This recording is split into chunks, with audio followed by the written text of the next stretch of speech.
The commissioners left Annapolis for Lancaster on the 18th day of June, which was 3 days earlier than had been originally planned. After their departure, Governor Bladen sighed with relief, packed up his black satins and official orders, and hied him to his country place to recuperate for the fall sessions. By the 1st of July, Annapolis was deserted. All of the old families had gone to their summer houses up the river or down the bay, and it was remarked that Dr. Carroll, who chose to stay in town, and Rockwell, whom he sincerely hated, must bear each other company through the summer. But Dr. Charles was not yet reduced to the companionship of a Church of England clergyman.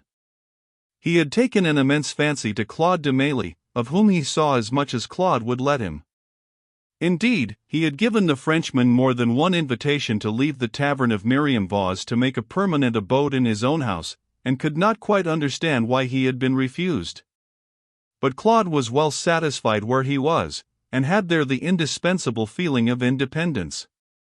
Few guests ever came to the little tavern after the close of the spring assembly, and, when an occasional traveler did stop overnight, Monsieur ate in his room, went to the coffee-house, or remained to make acquaintance of the stranger, as he chose. On sailing for the English colonies, it had been Claude's idea to travel through them, when he arrived, as rapidly as possible, courting what adventure and danger he could, and to keep his thoughts enough occupied to crush, as best he might, his hopeless homesickness. But, after living in Annapolis for a week, he found that it might be a very endurable thing to exist in Annapolis for a year. The air was different, in this new land. New thoughts and new occupations had come, after his illness, and he ended at last by making a very pleasant salute to the fate which had cast his lines in these places, determining to take the goods which the gods and Miriam Vaz provided, at moderate cost, and remain in the little city till discontent again knocked upon his door. Certainly, he was not lonely. Through Dr. Carroll and Vincent Trevor he had made acquaintance with every gentleman, young or old, in the town. They received him extremely well, though, it must be confessed, some of them balked at his title. Bah! Every Frencher's account, he heard Mr. Chase cry out one morning at the market, and thereafter he requested to be presented simply as M. de Mailly to what men he chanced to meet. Through the influence of Sir Charles he had been given the freedom of the coffee-house, which was really the gentleman's club, and he was asked to the last assembly of the season, which had taken place just before the departure of the commissioners, and which he did not attend. Upon an afternoon of the first week of July, Charles Fairfield, woefully bored with the weather and the lack of something to do, rode into town at an early hour with intent to amuse himself at any cost, and a pruriency towards a stiff sangaree as the beginning of matters. The second want drove him down Church Street to the coffee-house. On arriving at the Jockey Club room he found its only occupant to be George Rockwell. The Queen's clergyman greeted him with great urbanity. How well would Rockwell have loved his brethren had all of them been knights, and the eldest sons of wealthy families. The sangaree was quickly forthcoming. He drank with Sir Charles, and Sir Charles drank with him, and they drank together, till the weather was of less importance and spirit acted upon spirit with delightful effect. Then it was that the divine opened a more intimate conversation. Charles, my dear Sir Charles, were you aware of the fact that it is my hope and my intention, sir, to have the honor, at some day not far distant, of becoming, when two events shall have taken place, your brother-in-law, as it were? What the— oh yes. Ha! Ha! Ha! Oh yes. You're after Lucy. To be sure, I recollect. Lucy. Well, George, I wish you well, you know that. But she won't have you. Won't have me, Madame Trevor has all but promised her. The more fool Madame Trevor. Oh, I beg pardon. No offense, sir. But, as I hear, the affections of the lady in question are already engaged. Engaged? The rector looked startled for an instant. Then he recovered himself. You have reference, I presume, to that Puritan psalm singer, John Whitney. Oh, I'll engage to cure the pretty child of him. She is coy with me now, excuses herself when I call, has vapors when her mother insists, refuses to permit me to salute her hand. But I have no fear, Sir Charles. Consider my position. I shall get her, have no fear. Still, I have observed that she attends your rival's church, remarked Sir Charles, maliciously. The rector emptied a glass. If you'd but help me there, he said. I help you. Damn, what can I do, George? Since Benedict Calvert left the city 'tis Mistress Virginia, your future wife, who takes her sister to the Puritan meetings. Now, Fairfield, if you would be so monstrous obliging as to speak a word to your young lady in my favor, I'd be forever beholden to you. Sir Charles laughed unpleasantly. Lord, Master Rockwell, d'ye think I'm married yet? What possible right have I to address my cousin on any subject but the one I most avoid with her? The one you most avoid? And what, pray, is that? The tender matter of love, George. Love and Virginia are, well, strangers in my heart. Good heavens! Are you not, then, to wed the lady? Damn, my good fellow, I don't know. I would to heaven I did know the state of another person's affections. Another. Oh ho! Aha! Another, truly this is gallantry. In my ear, I beg, whisper the name. The name? There's only one woman's name in the world, cried Sir Charles, dramatically, a little overbalanced with the sangaree. Deborah! Deborah! Deborah! 'Tis she, the fairest petticoat in the colony. D'ye hear? I've heard that she was dangerous, responded Rockwell, chuckling with interest. But is it true, is it possible, Charlie, that you are bewitched enough by this young Pomona, to be indifferent to the more glittering charms of Miss Trevor? Sir Charles sat him down in a chair inside. It was a true love sigh, such as there could be no mistaking in those days. I love her to distraction, was his inadequate observation. Now I wonder, reflected the rector, aloud, I wonder if, in such case, distraction and marriage are terms synonymous? He lifted his head, scratched his large neck delicately with his fingernail, and regarded the young man from that height with humorous serenity. Devil take me, how can I, George? They expect me to take the other, Virginia. And there's the dower, and my aunt's favor, and my own dependence, and, egad, I don't know. Then you won't marry her, eh? Fairfield grew a little red.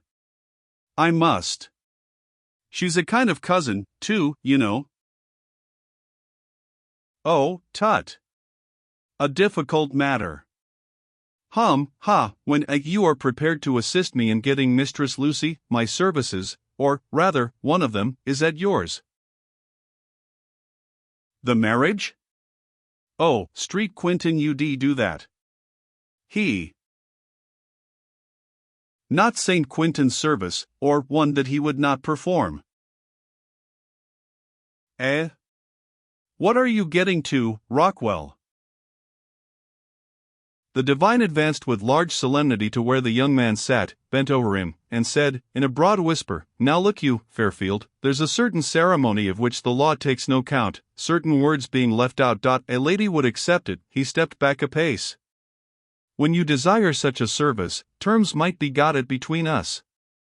Once in England with your bride, the marriage growing cold, he waved his hand, shook his head, and so finished the proposition. Sir Charles gave him a long look. The color had left his face. He rose slowly, turned his back for a moment, and took a pinch of snuff. As he faced the other again he remarked, without much expression, What a cool-headed beast you are, Rockwell. Sir. Yes. But don't fight me today. That service, he stopped, unwilling to go on. You may want it yet, finished the rector, insinuatingly. But Fairfield did not commit himself. Before he had a chance to reply, a servant of the house opened the door. Beg pardon, sirs, but young Mr. Carroll and Mr. the Frencher are below, and, not being regulars. Yes, yes, show them up at once, cried the lieutenant, with relief in his tone. The servant disappeared, and George Rockwell turned upon his heel. He was not a little irritated at the result of the foregoing conversation, and he remained silent till quick steps sounded on the stairs outside, the door reopened vigorously, and young Charles, with Demely at his shoulder, gaily entered the room, bringing with them a new atmosphere. Good day, Fairfield. Good day, Mr. Rockwell. Faith, you both look woefully. Is the sangaree ill-made? The boy was in a gale of spirits, and ran about the room tasting of the liquor, looking down out of the window, and laughing at the three others.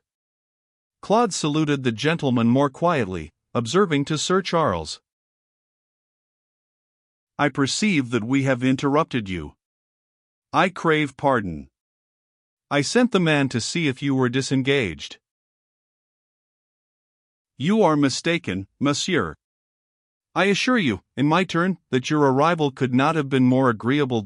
Confound it, Charles, have you a megrim or a frenzy? Where have you been, sir? To a cockfight in the Prince George Street pit. You should have been with us. Captain Jordan's bird against Jack Marsh's. Jack's died. The secretary will be in a rage. I won £3, though. You see, it was the first I had witnessed, explained Demely. Devil take me, why didn't you hunt me out, Charles? I've been eternally bored for a week. You lost to him, Demely? Claude nodded. As he said, a small bet, 75 francs. Fairfield looked at him curiously. £3 did not seem to him small for a cockpit wager, but he would not have voiced this idea to the foreigner for double the amount. He turned again to young Charles. Odds my life, Charlie, you've been drinking. What's it mean? Where's your tutor? Carroll laughed joyously. Shooting plover in the West Marsh with father. I've a holiday, and M. Demely is making it with me. Rockwell frowned rather ill-humoredly, as though a preachment lay upon his tongue, and Sir Charles was about to speak again, when from below came the trampling of horses' hoofs and a little chorus of voices, while Carroll cried from the window, Vincent Trevor, William Paca, and Carlton Jennings. They've stopped here. Ah, they'll be up presently. Rockwell, will you risk another tankard? They'll have apple brandy and Madeira. Vincent scorns rum. The rector shrugged, vouchsafing no active consent, and after a moment or two the three young gentlemen clattered into the room. There was a chorus of greeting, and Trevor introduced young Paca to Claude, who had not seen him before. Jennings flung himself into a chair, flicking the dust from his coat sleeves with a riding crop. Paca sat upon the long table, and Vincent, after drawing off his gloves and flinging them, with his hat and whip, upon a chair, went to the door and called lustily for a decanter of Madeira with glasses. I ordered a sangaree when we were down, observed Jennings to Paca. Trevor's thirst is aristocratic, but too small. And we'll all drink with you both, put in Fairfield, with sociable impudence, while Rockwell smiled approval. And now for the affair in hand, pursued Jennings, when the party were seated. We've a race in prospect, Fairfield, that will take 4 months' pay to back. Eh? What's that? I back the winning side, of course. Trevor laughed. Nay, then, Charlie, will you desert me? Egad, Vin, you're never going to take to racing. You've no stables. Castor needs none. Castor. Oh. By my life, Vincent, he might do. Vastly fine points, gentlemen. Rough bred, but where you'd find a better. He's pledged already, then, observed Jennings to Paka, smiling. Why, who will you run against, sir? Asked Rockwell, interested, despite his ill humor, for, of all things, he loved the turf. Paka's filly, Doris. She's young for my 2-year-old, but Will is to enter her for the Fall Cup, and wants to give her practice. Pretty beast, Doris. I stake on her, I think. Are the dates fixed? No, deuce take it. There's the bother. Trevor has no jockey. Castor will carry weight, and there's not a rider in town over 4.5 stone. 5 would ride him, no less, Vincent? Queried Paka, and Trevor nodded. There was a short pause, in the midst of which a servant with the wine and sangaree appeared. The room drank with Trevor, and 2 or 3 afterwards turned to the pewter mugs which held the planter's favorite beverage. Claude had been listening intently to the talk concerning the race, and, his ear being well accustomed to the colonial accent, he had gathered the gist of all that was said. My man, Tom Cree, might know some fellow who would do for you, Vincent. I think you could trust him if you cared to look about in that way, suggested Paka, after some hesitation. Vincent bowed. Certainly I trust your man, Will. But I've some objections to that course. I've no intention of starting stables. I run Castor merely to try your Doris and test my own animal. I don't want to be known as deeply interested in the turf. Get a professional rider fastened to you even by one race, and poof. You all know what it means. The group nodded. Vincent Trevor was a man highly respected by all of them. He was quiet, silent, of excellent judgment, a little given to over-Toryism, no prig, but holding fast to strong principles. His friends knew his manner of life, and never expected him to step beyond its bounds. In the present case they all perceived his position, and his silence was rather dubious, till Claude de Mailly most unexpectedly broke it. This race, it would not be in public? Oh no. Certainly not, responded Sir Charles. It would be on a track, or through the country, à l'Anglais? Oh, track, of course, not a steeplechase, Trevor, queried Jennings, and Vincent nodded, looking to de Mailly for more. And the leagues, miles, I mean, how many? Track's 1.25 miles. Shall it be twice round? Castor will hold twice, but would you try Doris so? Tut, tut, Vincent. Doris isn't China. She'll not break so vastly easy. Egad, we'll make it 3 rounds, if you like. Vincent smiled. I did not mean to offend you, Will, he said. Paka began an apology at once, when Claude interrupted, If you would permit me, Mr. Trevor, I will ride your horse for you. The 5 men and Charles Carroll sat perfectly still and stared. De Mailly, beholding their amazement, and not understanding it, burst into an infectious laugh, at which Sir Charles immediately caught.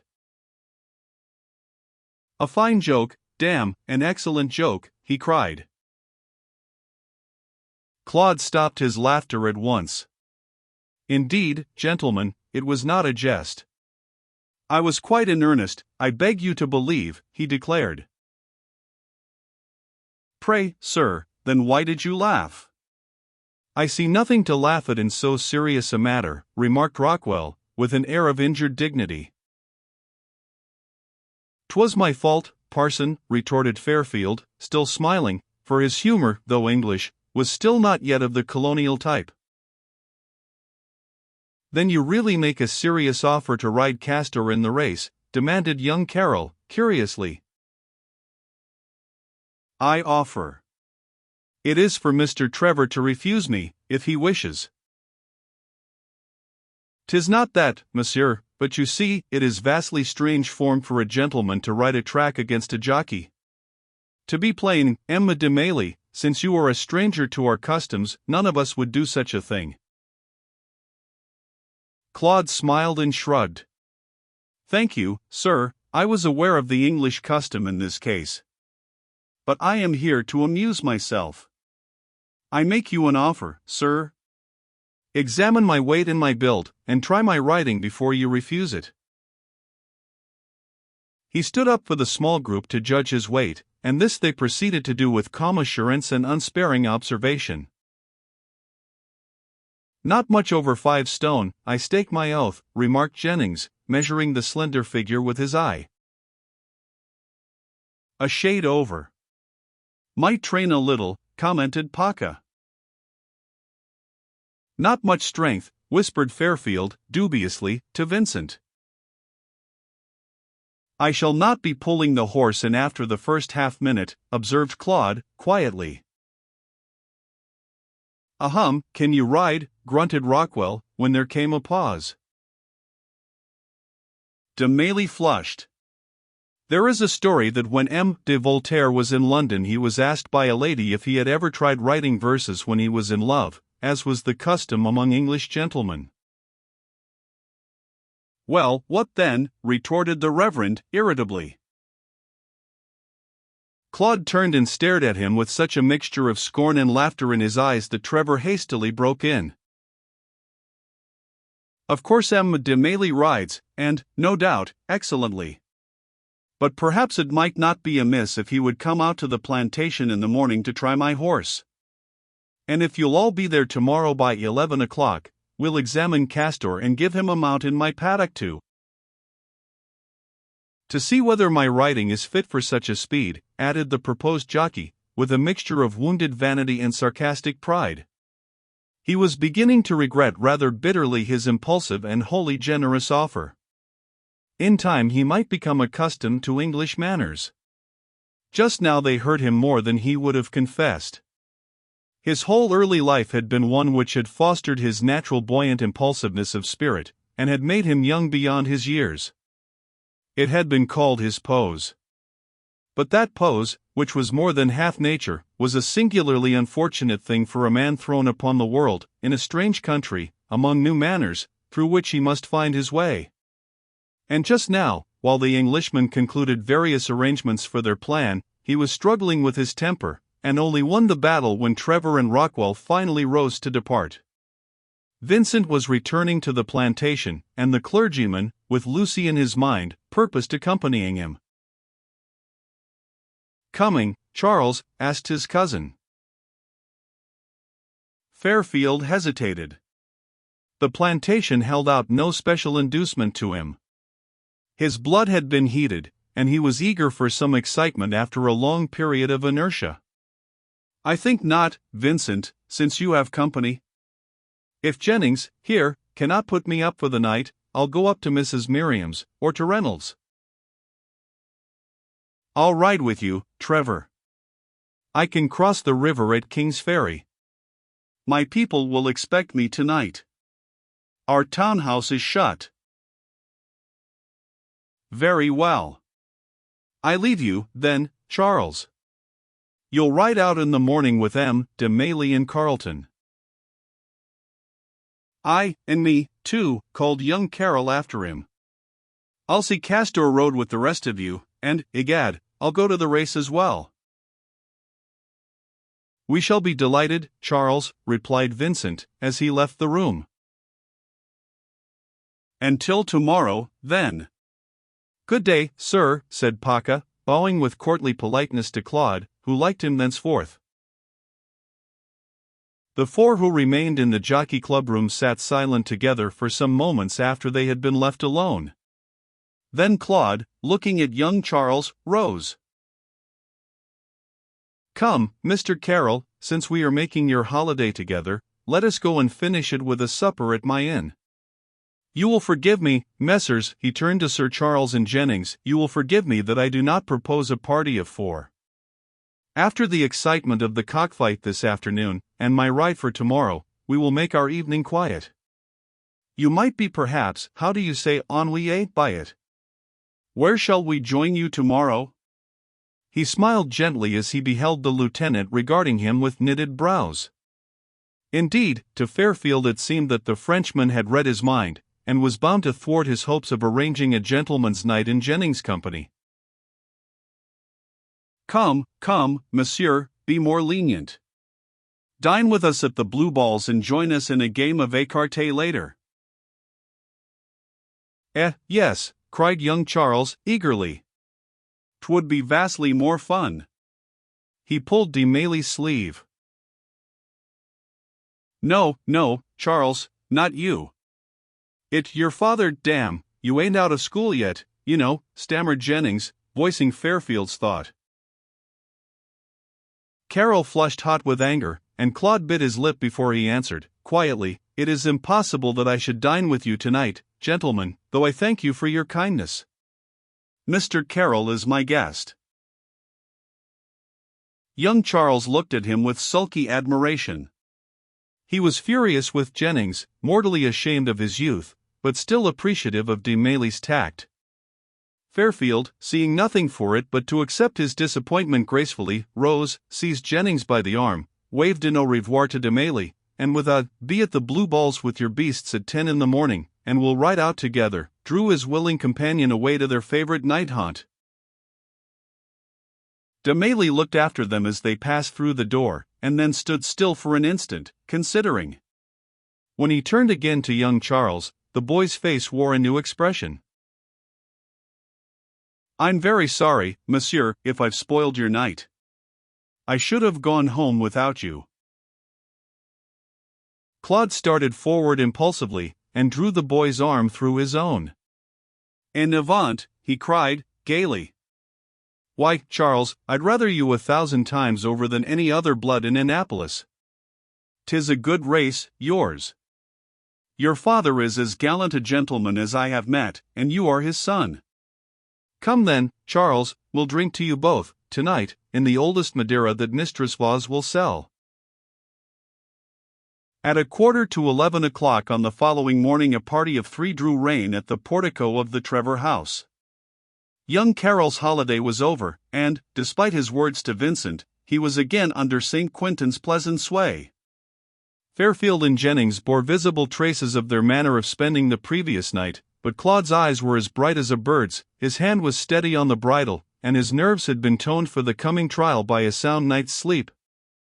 A group consisting of Vincent, the 4 ladies of his household, Wolpaka, and George Rockwell, who, to Lucy's dismay, had stopped overnight with his host, greeted the newcomers merrily from the portico. When they had dismounted, and a black had taken their horses, the whole party proceeded leisurely to the rear of the house, past the small barn, the quarters, and the tobacco houses, to the long, narrow stables, where the many horses for work and pleasure were kept. In front of these stables was a 4-acre paddock, fenced off from the general grounds, and only to be entered through a wide gate to the south. 200 yards behind this paddock the tobacco fields began, and the first of them was bounded by a broad ditch full of water, to be used for irrigation in dry seasons. As the group passed the slave quarters, Thompson, the overseer, came towards them with the key to the stables. And while Trevor, Paka, and Claude went with him round to the stalls, the rest entered the field itself to wait. The ladies, all of them more or less curious to watch this test of de Mailly's horsemanship, stood still in the open gateway, nervous lest the horse should come too near. In the interval of waiting Rockwell was devoting himself to Lucy, who received his attentions with a coldness all but rude. Young Jennings talked with Virginia and her mother, who stood a little to one side, and Fairfield seized the opportunity of conversing in a low tone with Deborah, who, dressed in yellow and blue, was as pretty as the morning itself. She stood leaning close against the fence, all ears for Sir Charles, but not turning her eyes from the closed door of the stable, responding now and then, half absently, to the very personal remarks of her cavalier. She did not perceive a sudden, slow rustle at her side, along the very ruffle of her dress, but suddenly the lieutenant darted forward. "Good God, Deborah, move!"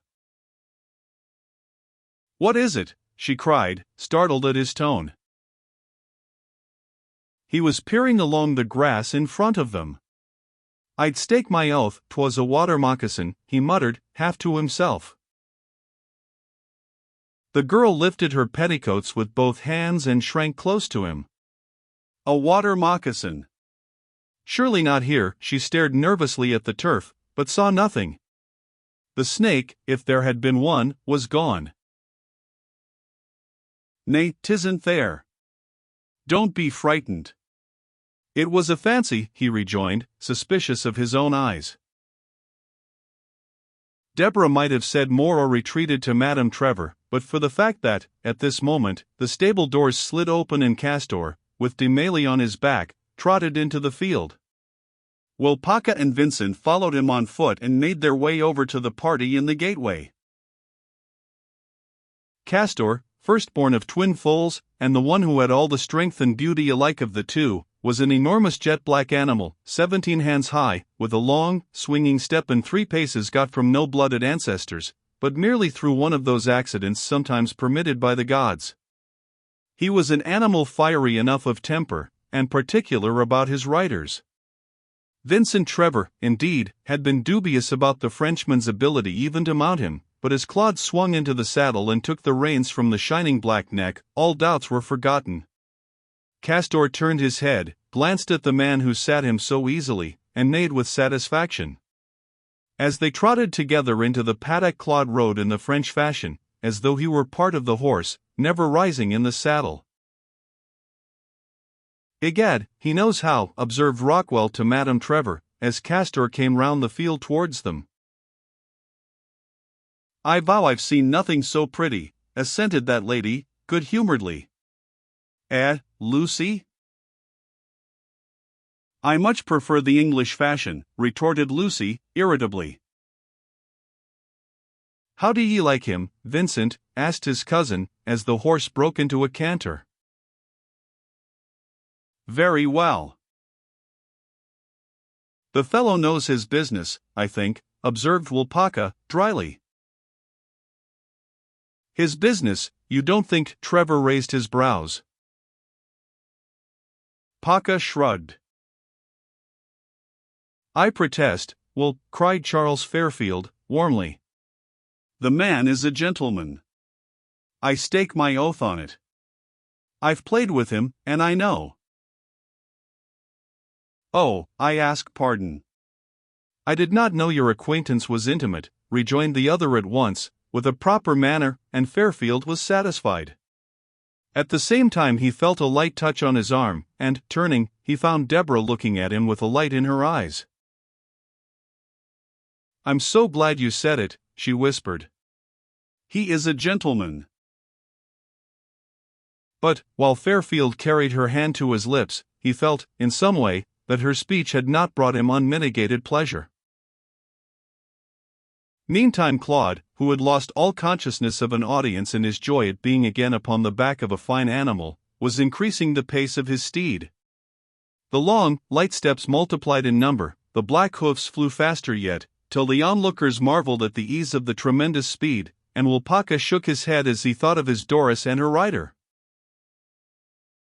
"I'll give you 3 lengths start on the track, Will," cried Trevor, as Demele flew by for the 4th time, never moving a hair's breadth in the saddle. "Egad, he'll need it," put in Sir Charles. Deborah, her cheeks slightly flushed, moved to one side where she could watch without interruption. She saw Claude pass the stable and reach the far corner of the paddock. There's something happened. A thing which looked, at the distance, like a black thread, shot suddenly up from the ground and struck at Castor's leg as he passed. The horse gave a quick, terrified plunge, which made Demele reel in the saddle, and then the animal, maddened with fear, started forward like a whirlwind. He had reared completely about and was running frantically towards the open gateway. At the beginning there had been a slight scream from Lucy, and now the men, their faces very pale, pulled the women quickly away from the opening.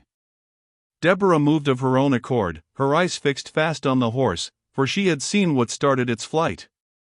In an instant horse and rider had flashed, comet-like, out at the gate, and, as they passed, Deborah knew that Demele had looked at her, and she had seen something very like a smile cross his set lips. Beyond the gate the horse veered again and made towards the south, in the direction of the tobacco fields.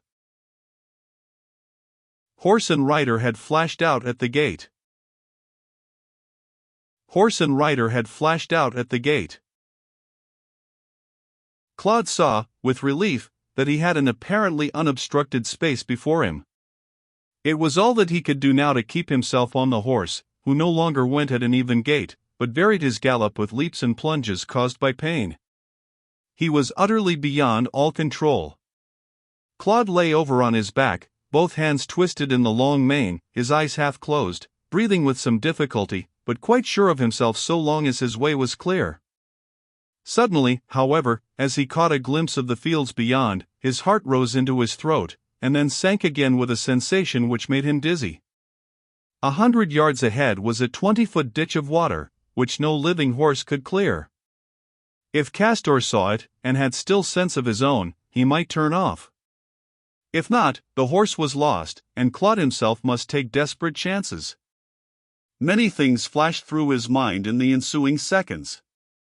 Most vividly of all, the figure of Deborah, as he had seen her a moment before, stood out before him. Then for one more instant his mind was a white blank. They were 10 yards from the stream now, and the horse was moving straight on. Mechanically, Claude took his left foot from the stirrup and swung it over Castor's back. For one frightful instant he lay full along the animal. Then, not very much aware of what he was doing, he had let himself over the side, felt solid ground whirl under his feet, and knew that all was well with him. A moment later he vaguely heard the heavy splash and the human-like scream that told of the good animal's death. Not very long after that he was looking into Vincent's face, and, as a brandy flask was held out to him, he murmured, with as much feeling as he was capable of just then, "Monsieur, I shall never be able to express to you my regret. I have not an idea how it occurred. Believe me." But Vincent was actually laughing as he replied, "My dear sir, when a poisonous snake sends its fangs into your horse's leg, its rider need offer no excuse for being run away with. And, 'pon my soul, for the sake of learning how to ride as you have done, I'd sacrifice every beast that ever was stalled on this place, Charlie?" And from behind came Fairfield's voice, crying heartily, "Egad, when I am released from the colonies, I'll go and live in a French training school till I do learn." It was an hour later, and the excitement was over, when the Reverend George Rockwell ventured to address Wapaka on the same subject. "To tell the truth, my dear sir, I confess that I believe there must have been some truth in your suggestion in the field that our French friend knew more than a gentleman does of horses." Paka turned slowly about and looked at him. There was no answer made in words, but at times looks are expressive of inexpressible things.